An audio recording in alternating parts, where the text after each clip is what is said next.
సొరకాయ కర్రీ వండుతున్నాను. సొరకాయనైతే లేత సొరకాయ మంచిగా చెక్క అయితే గీకి ఇట్లా చిన్న చిన్న ముక్కలు అయితే వేయాలి.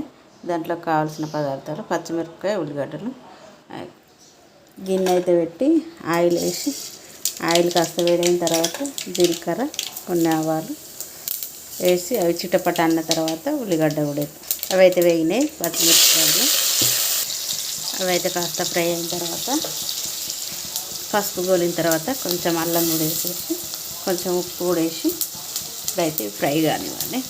కాస్త ఇట్లా కలిపేసి ముక్కలు వేద్దాం. అల్లం పసుపు కూడా గోలింది. పసుపు పెట్టిన సొరకాయ ముక్కలు కూడా వేసుకున్నాం. ఇవి కలిపేసి మూత పెట్టాలి. మంచిగా నీరు అనేది వస్తుంది, ఉడుకుతుంది. వక్క కూడా మంచిగా ఉప్పు కూడా వేసినాం కాబట్టి వాటర్ కూడా వస్తుంది అన్నట్టు. ఇందులో ఎసరు అవుతుంది కదా, ఈ ఎసరుతోటే ఉడకనియాలి. సొరకాయ కూర అయితే దాంట్లో ఊరిన నీళ్ళతోటే ఉడకనియాలి. ఇప్పుడైతే కొత్తిమీర వేసి స్టవ్ ఆఫ్ చేసుకోవాలి. ఉడికింది కర్రీ అయితే. దాని ఊరి నీళ్ళు మళ్ళీ అంతా ఇనికేలాగా ఇట్లా ఉడకనియాలి. ఇప్పుడైతే స్టవ్ ఆఫ్ చేసుకున్నాం. కొత్తిమీర వేసుకున్నాం కదా, స్టవ్ ఆఫ్ చేసుకుంటే సరిపోతుంది. కర్రీ అయితే రెడీ అయింది. ఓకేనా ఫ్రెండ్స్, బాయ్ మరి.